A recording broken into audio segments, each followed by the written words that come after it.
Hi everyone, I'm Deanna Cook and I am the author of Baking Class. And this is a book from Story Publishing and it's a children's baking book. And I hope that there are a bunch of kids out there who are watching because today we're going to make some biscuits. And when I was little, I loved to bake. And whenever I was a little bit bored, I would bake something with my siblings, or I would bake something for my siblings.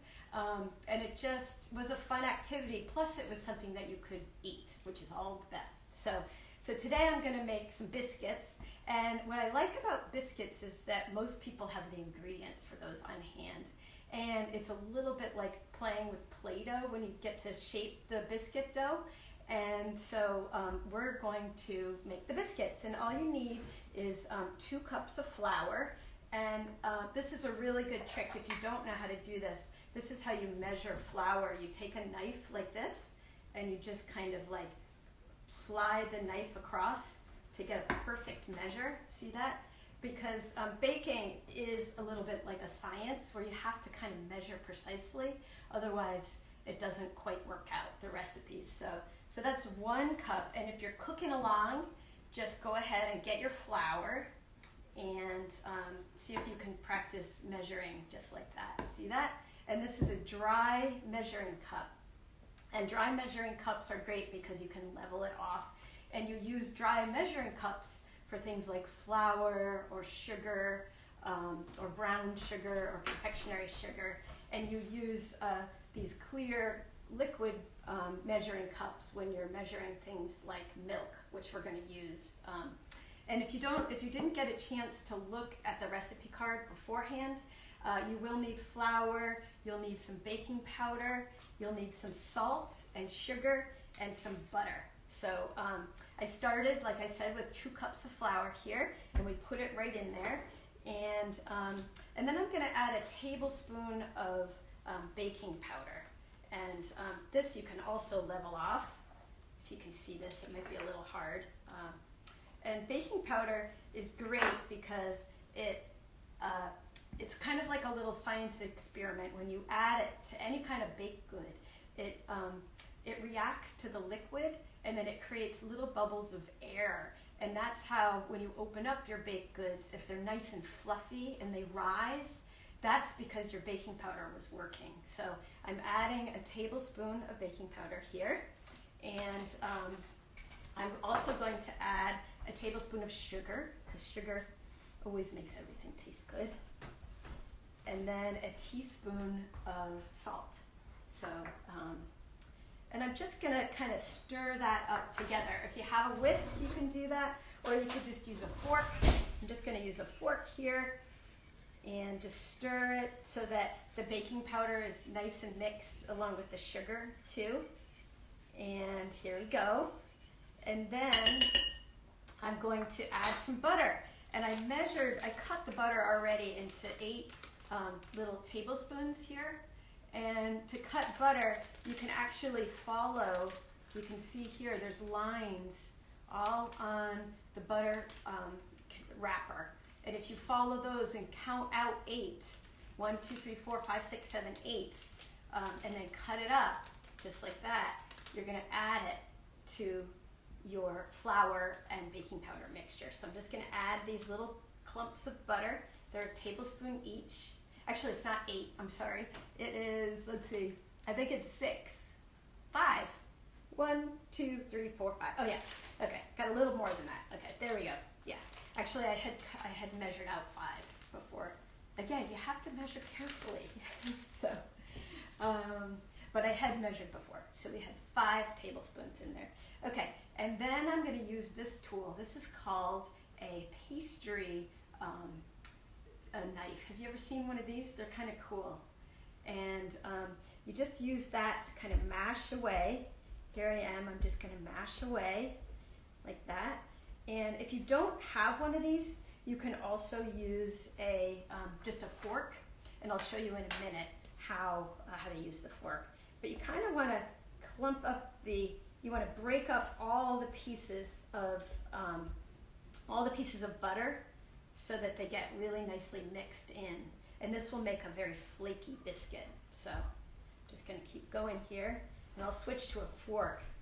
Curious how many of you have pastry cutters, and if you don't, are you using a fork right now? You can add a little comment and let us know. Do you have a pastry fork like this, pastry tool? They're actually really fun to use, especially with kids, because you just kind of mash away. And they're great for making scones, pie crusts, things like that. And they don't cost very much either. So, okay, I'm gonna switch now over to a fork, just so you can see, in case you don't have one of these, you can use a fork, and you kind of break it all up. I don't know if you can see that, but all the chunks of butter, you kind of just want to break up, because that will make your pastry, your biscuits nice and flaky, which we love. There we go. There, yeah. Okay, hope you're all cooking along. I'm going to go back to this for a second. And we're almost ready here. And then I'm going to add the milk. And if you happen to live in an area that has farms, and you're looking for a little outing while you're social distancing, it's actually really fun to go drive to a little farm stand with your family, and you can say hi to the cows and get some milk too if it's a dairy farm stand. You can also get butter, and having both the local milk and butter is a great thing to add to these biscuits. So, okay, and then now I'm going to add 3/4 of a cup of milk. Just gonna put that right in there. See that? And the liquid is what activates your baking powder, so that it makes your biscuits rise. So, and then I'm just gonna stir that up. You can stir it with a fork or a spoon or anything, and yeah, just keep going like this. And I just got a question: can you substitute dairy for milk? I mean, I think that you're wondering if you can use something else. Oh, dairy free. Okay, thank you. Yes, you can use an almond milk or soy milk. That should be fine too. Yeah. And for the butter, I actually don't know what, I haven't tried it, but I would imagine using soy butter or something would work just as fine. So here we go. So I've got, we've got the dough that's coming together, and you want to stir it until you can't stir it anymore, and then you're just going to put it right out onto your, onto like a little kneading area. And the warmth of your hand kind of melts the butter a little bit, and you just want to try to make a big ball. And this is where it's kind of like Play-Doh. Have you ever made any homemade Play-Doh before? That's really fun too, but this is kind of like that.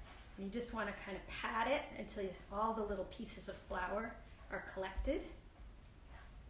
And then you can knead it. And to knead, you first kind of flatten it out a little bit like that. See that? And then you want to turn it kind of towards yourself, and then flatten it again. And then rotate and flatten it one more time. And yeah, and see, it's like makes a nice ball here. You can see that? Throw it up.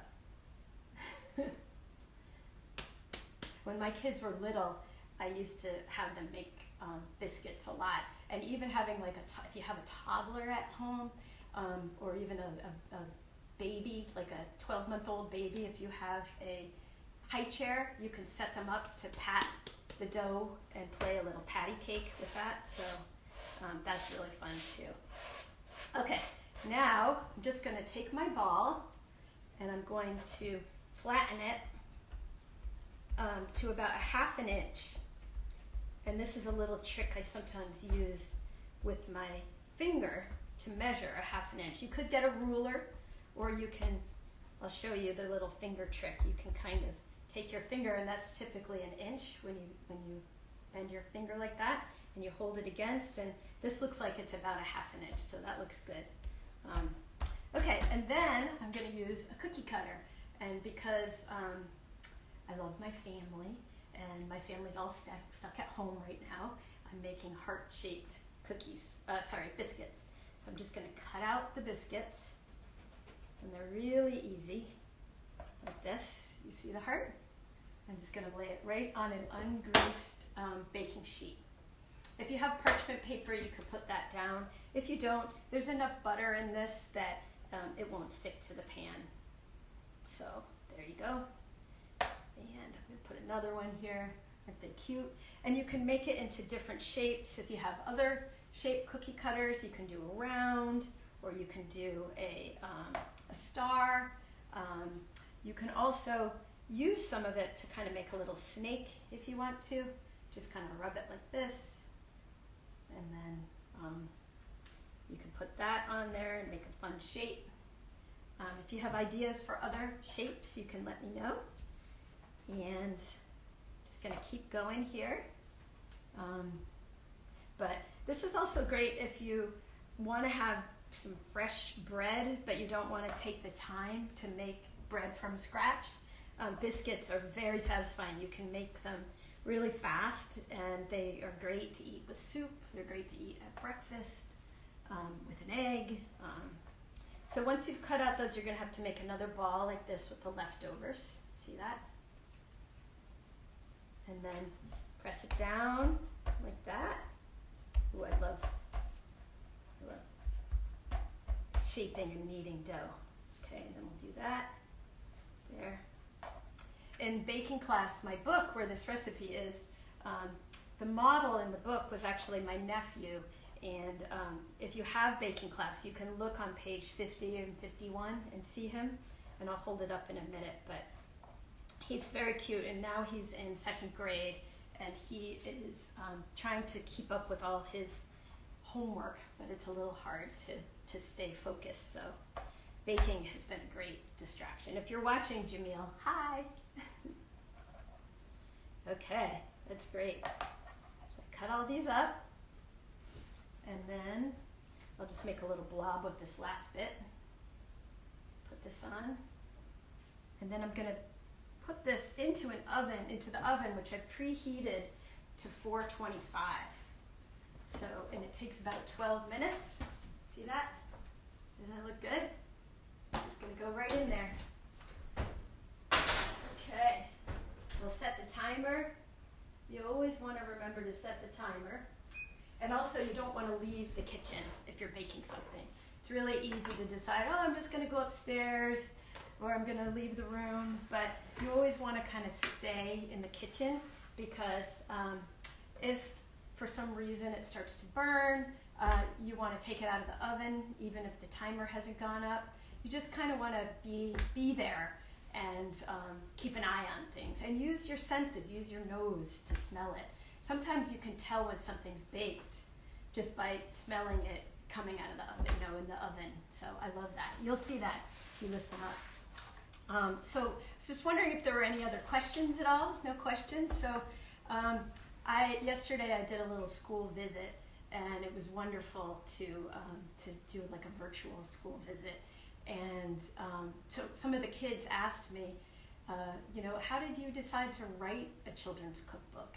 And I was telling them that my last name is Cook. So when I was little, I always thought, oh, I should cook. And it was just a hobby that I had from an early age.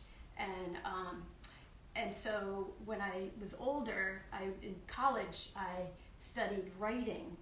And I always wanted to write children's books because I loved children's books. But I also loved to cook. So I kind of combined my interest of writing and my interest in cooking, and I wrote a children's cookbook. And I actually traveled all around the world and collected recipes from kids just like you. And I put together a book that was an international cookbook. So that was my very first cookbook. And this is another cookbook, Baking Class, which we've been taking the recipes out of today, the biscuit recipes in here. But it's really fun because each page kind of shows you step by step how to make something.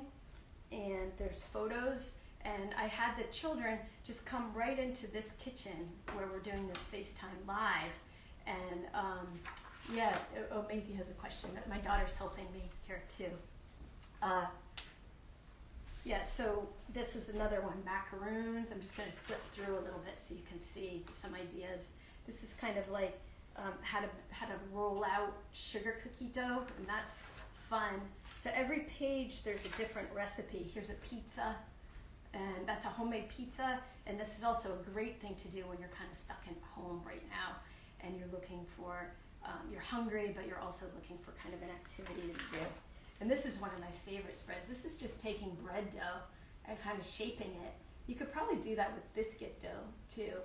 I've got a little octopus here, and I have some fun little fingers for Halloween that have a little almond for the fingernail. So, yeah, and here's the biscuit recipe with Jamil. And these are like homemade goldfish crackers or Cheez-Its, and those are really fun to make too. Yeah. And so there's a question, what's the most fun part of writing a cookbook for kids? Well, I would say for me, it's tasting the recipes, developing the recipes, and then meeting all the wonderful kids when they come over to my house to try the recipes. And it's such a joy to actually spend time with them in the kitchen and make things together. And it's really fun to come up with the recipes. I don't know if any of you have ever tried to come up with your own recipes, but it's nice to be able to kind of customize your recipes to something to your own taste. So actually I was going to tell you that one thing, the biscuits, you can add different flavors to the biscuits. So if you like cinnamon, you could add a little cinnamon and sugar to the dough, or you can add it right when it comes out of the oven. I picked these chives right before we started. See these from my garden, which are in season right now. And these would be yummy in biscuits if you just snipped them up with a pair of scissors like this, and then you added them to your biscuit dough. If you go outside, you might find some chives in your garden because they're in season, at least in Massachusetts right now. And so you just clip away like that, and then you can just add them to the dough. You could add a little bit of cheese if you want to. But yeah, customizing recipes is really fun. It was fun when I wrote my cookbooks, and it's fun when I cook with kids too. So yeah. But so we have a little bit more time while the biscuits are baking, and maybe I'll show you one of my other books. One sec. This is Cooking Class Global Feast, and this is my newest book, and it has recipes from all around the world, and it's really fun because it also has stickers. All of my books have fun stickers at the back, and this has a little food passport, so that if you try foods from a different country, like if you get takeout or something, you can just fill out this little passport and add it, and those are more stickers. And these are flag stickers that you can kind of pull out and put around a toothpick, and then put those in your food. Actually, Baking Class has the little toothpick stickers as well, and those are really fun. And then it has some little questions here. These are how you can say I'm hungry in many different languages. And these are also on my website, which is deannafcook.com. And they're kind of fun to look at. But in terms of recipes in this book, there's a lot of dinner recipes. There's a coconut bread that's delicious. And if you have some dried coconut in your house, you could make those pretty easily. I was just going to show you that recipe. Let's see where it is. And here's the coconut bread. See that? Yeah. And this is one of my neighbors, Malaya, who made that recipe for me, with me, which was great. And yeah, and this is pretty easy. You can make it with flour, baking powder, salt, eggs, some coconut milk, and grated coconut, and a little bit of sugar, and it's really yummy. Yeah, and there's soda bread in here, there's cookies, there's lemon squares. Last night my daughter, who's a teenager, made chocolate chip cookies, And there's a great recipe for chocolate chip cookies that are that's in baking class. And yeah, so it's all so yummy. Well, I'm just wondering if I should show you, because we did bake some biscuits yesterday while we're waiting. I was just going to show you what they look like when they come out of the oven, because it's still a little bit of time and they have to come back to show you. But this is what they look like when they come out of the oven. See that? The heart. And you can eat them just like this, or you can slice them open and put a little bit of butter on it. You can put some cinnamon sugar on it. So yeah, it's really yummy. And I'm trying to think if there's another question. Okay. Is there a country whose food you particularly love to cook? Oh, that's a good question. So yes, I really love Middle Eastern food, and part of my family is from Lebanon, so I love Lebanese food. And there's a lentils and rice dish that's called jarada, and that is like one of my absolute favorites. But all the Middle Eastern foods, olives are so yummy, and making hummus, and I'm trying to think, little pita chips. I'll show you there's a little Middle Eastern feast in this book. So yeah, and it's got some wonderful Middle Eastern dishes. Let me see what page that was. Hummus. Here's a homemade hummus recipe. It's actually really delicious to eat with carrots or just on your own. And these are pita chips. See, pita chips. Yeah, oh, here's the Middle Eastern. Here's the whole, yeah, so it's got tabbouleh in it. It's got a little bit of tabbouleh and some falafel and some hummus and the grape leaves. This is pretty much my favorite. I love Middle Eastern foods. So good.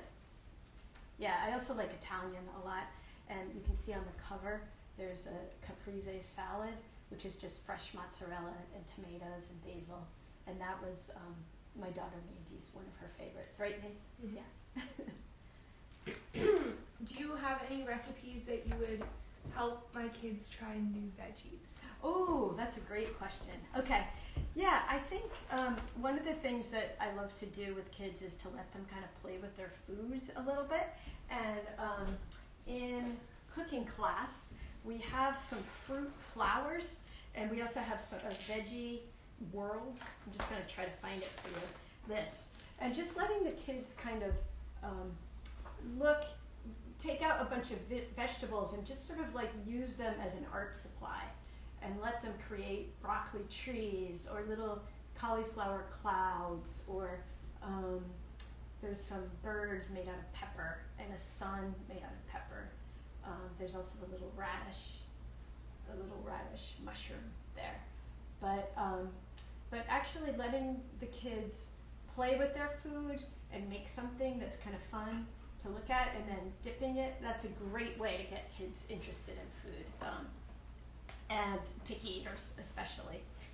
Any kind of cooking, actually. If you take any of the sort of dinner time recipes from my books and just make those with your kids, they're much more likely to eat the foods if they've had a hand in cooking. So I'm trying to think, because Maisie was kind of a picky eater when she was young, and she still likes macaroni and cheese. Is still the all-time favorite. But I think she started to like a lot more fruits and vegetables after she started making smoothies too. So she makes some really good smoothies and puts a little bit of spinach in it, and she puts some frozen fruit in it. And yeah, I have some smoothie recipes, I think, in this book, cooking class. But this is another thing that's kind of fun for kids who are picky eaters, is to design their own sandwiches, but just like put it on a stick. So they can cut up lettuce, they can cut up ham or cheese, and cut up bread just by using kitchen scissors or safety scissors, and then put it on a toothpick or on a skewer and make sandwich on a stick. And that's just fun to kind of, anytime you eat food on a stick, it's just more fun. But just leave it at that. Yeah. So, and this is also a good recipe. This is a sandwich that's made with the spinach cream cheese, and the kids don't even really know that it's spinach. You mix it up in a Cuisinart, and then you can spread it on a tortilla and just roll it up, and then slice it into little pinwheels, and that's really fun too. Ooh, I smell the biscuits. Let's see. Oh yeah, looking good. Yum. Yum, yum, yum. Ooh, they look good. My snake came out a little funny, but and also my son, but let me put this one to the side, yeah. I don't know if you can see that here. See how nice and golden brown they are? I think Maisie's gonna want one. Bigger one. Let me put this aside. And yum. You want one, Mace? You can come over Yeah, here. of course.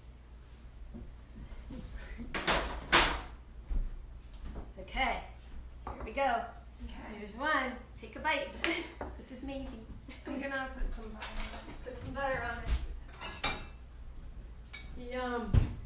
And ooh, I think I'm gonna put. What are you're gonna put butter? I'm gonna put on mine. Oh my gosh, I just have to show you this.